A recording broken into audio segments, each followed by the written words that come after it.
and gentlemen, welcome to Rainhill, Liverpool. Welcome to the most fascinating contest of 1829. Surely the race of the century. This is a race in which only the strong will survive. It's a race between 5 mighty machines. Have you ever seen such strange-looking trains? They were built 170 years ago in the year 1829. In those days, they didn't have railways like we do today, with trains travelling all over the countryside. In fact, the train hadn't even been invented yet. Can you imagine what life would be like without the passenger train? How different our lives would be? The railways needed someone to invent them, a special kind of person. This book tells the story of such a person, a man who had real faith in trains. In fact, he was to become known as the father of the railway. His name was George Stephenson, and he proved to be a most remarkable man. George Stephenson and his family lived in the north of England in the shadow of huge mines where coal was dug from deep underground. Because his family was so poor, George was never allowed to go to a proper school. He couldn't even read or write. In fact, George, like most children of the time, was expected to go out and get a job from a very early age. By the time he was 10, George had a job in the coal mine. There you are, George, me boy. Time for a quick cup of tea before your first day in the pit. How much does a coal picker get paid, Dad? 6p a day. It's not bad money. All you have to do is pick stones and rubbish out of the coal. 6p a day? You'll have to give that your mum, of course. We can't afford to feed you for nothing. What, all of it? Don't worry, son. You're a bright lad. You learn a lot more than that one day. Like I always say, out of little acorns, big oaks grow. In George's day, coal was very important. Because there was no electricity or gas, coal was used for almost everything you could think of. Coal fires were used to cook your food and heat your home. Have you ever noticed when water in a pan begins to boil, the steam rises up and makes the lid rattle? In those days, factories and mines burnt coal to make enough steam for their big engines and pumps. Everyone in George's town worked in the coal mine. His father fixed engines, and he tried to answer all of his son's questions about how the machinery worked.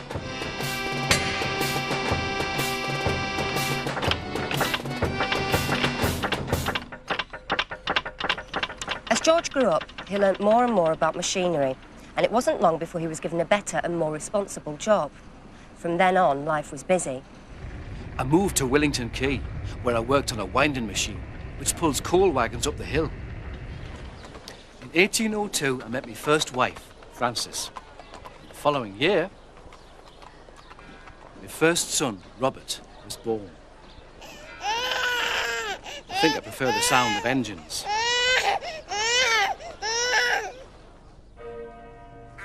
1805 was a terrible year. My wife died. I decided I should move to Scotland to study a new steam engine. When George came back to England, he had to face his first real test. A pump in the Westmore mine had broken down and the tunnels were being flooded with water. Even though the mine owners were rich and powerful, they couldn't get anyone to fix it. Finally, they decided to ask George for his help.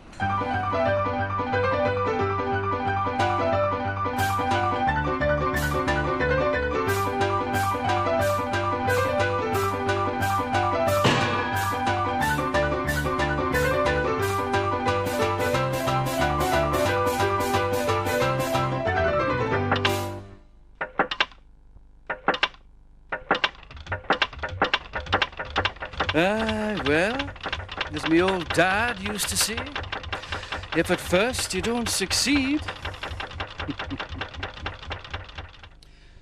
Thank you for the £10, gentlemen, and thank you for the job offer. I've had an idea for a new machine. Instead of using pit ponies to pull your coal carts, I've got a new engine which will do the job much better. I call it the locomotive engine. These locomotive engines can be used to pull passenger coaches too. They'll run along rails will be faster than anything you and I could dream of. I believe the locomotive engine one day may be capable of 30 miles per hour. Have you ever heard anything so ridiculous? 30 miles an hour? I've heard that if a man were to travel any faster than a horse can run, his head will explode. You may not believe me now, but just give me a chance, and I'll prove it to you. George was sure that one day trains would be able to travel along railway tracks, and he convinced one or two people to listen to his ideas. But there were still lots of problems, which he got his son, Robert, to help him to solve. We know we can get steam engines to move along on wheels. A locomotive, right? Yes, Dad. So, locomotives, pulling carriages, travelling on rail tracks will be able to take passengers all over the country. But, Dad, the wooden rails can't carry the weight of the engines. Anything heavier than a coal cart just breaks them. How can you have a passenger train run on tracks if there are no tracks? So you need to make the rails out of something stronger. Now, I've met a bloke who's worked out a way of making rails out of cast iron. Now, you don't get much stronger than that. Problem solved. But, Dad, even if we've got the track, where are the locomotives going to come from? No one's interested in building them. Good point, son. Good point. That's why we're going to open our very own factory to build our very own locomotives to our very own design. There's no track, so we're going to lay it ourselves. There's no locomotives, so we're going to build them ourselves. I bet I end up driving the train as well. Now, Robert, you know what my old dad used to say? If you want a job doing properly, do it yourself. George now began work on the world's first passenger line to run from the town of Stockton to the town of Darlington, a distance of 11 miles. He built an engine called the locomotive and a passenger coach called the Experiment. But there were soon problems on the Darlington line. Problems? You can say that again. Mr. Stephenson hasn't got round to designing any brakes yet. Does he think we're going to slow the engines down with our feet? Now, railways are all very well, but I think the carriages would look much better pulled by a nice team of horses. And I'm not the only one round here that thinks that. In 1828, the Railway Board were also beginning to lose confidence in this mad engineer in Newcastle. Mr. Stephenson has written a very long report on his railway system. And we have written an equally long one in reply. Our opinions differ. I believe fixed engines would be much cheaper than Mr. Stephenson's locomotives. But to be fair to both parties, I think we should hold a competition. We shall award a £500 prize for the best working locomotive. Inventors from Britain, Europe and America wanted to be in the competition. But by that damp autumn morning in 1828, only 5 machines were ready. Let's have a look at the competitors in this magnificent race. On my left, the Novelty from London. Number 2, the Sans-Pareil, built by Mr. Hackworth from Darlington. Number 3 is the Rocket, built by Mr. George Stephenson of Newcastle upon Tyne. Moving along, this strange machine is the Cyclopede from Liverpool. And last, but by no means least, the amazing Perseverance, built in Edinburgh by Mr. Burstall.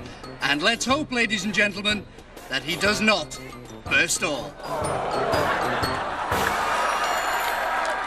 Gentlemen, prepare to race!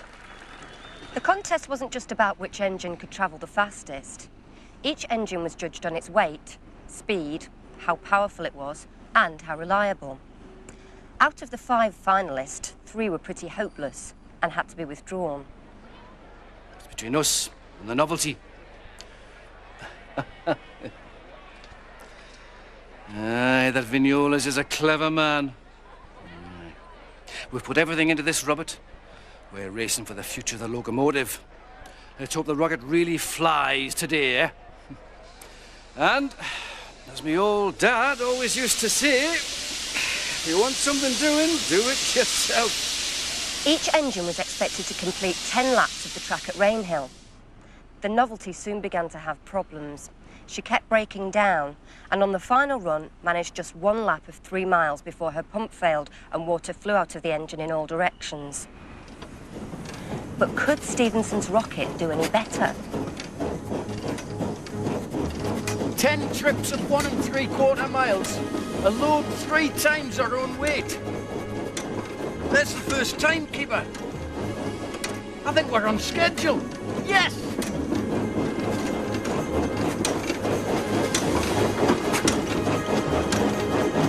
The tension here is quite incredible, with everything riding on this final lap. George Stephenson's trying to look calm, but I think he must be very nervous. Still, the rocket is performing well. The final lap, I've just been handed the times, the final lap was covered at an incredible 29 miles an hour. So much faster than its rivals. Ladies and gentlemen, I think we've just seen the winner of the Rainhill Trials. 29 miles an hour. Amazing! Hooray! The Stephensons and their rocket had won. The judges declared Stephenson's engine to be the best and awarded him the £500 prize money. George, congratulations. Well done, Robert. Thank you. So, what next for George Stephenson? I hope to help others set up their own railways. We've already had inquiries from America, Belgium, Scotland. But can I say, this isn't a success only for me. It's a success for all who believe in railway locomotives. And, as my old dad used to say, he who laughs the last, laughs longest.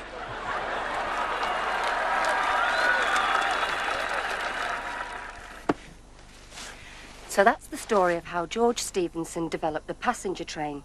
But is the story true? Well, come with me and we'll find out.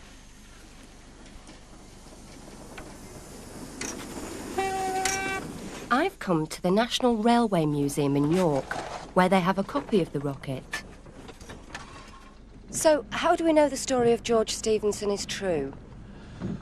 Well, I think there's 3 pieces of evidence. There are locomotives, replicas like the rocket.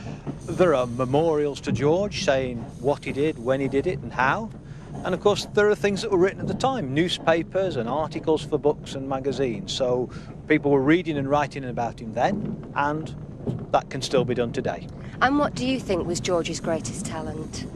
I think his greatest talent was bringing together the ideas. We call him the father of the railways. He said that railways ought to use steam engines to pull the trains along, not horses.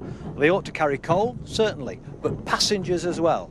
And they ought to not just go from a coal mine to a canal, but they ought to go from town to town, intercity trains, just the same as we have today. So bringing the ideas and taking them forward, I think that's George's greatest talent and achievement.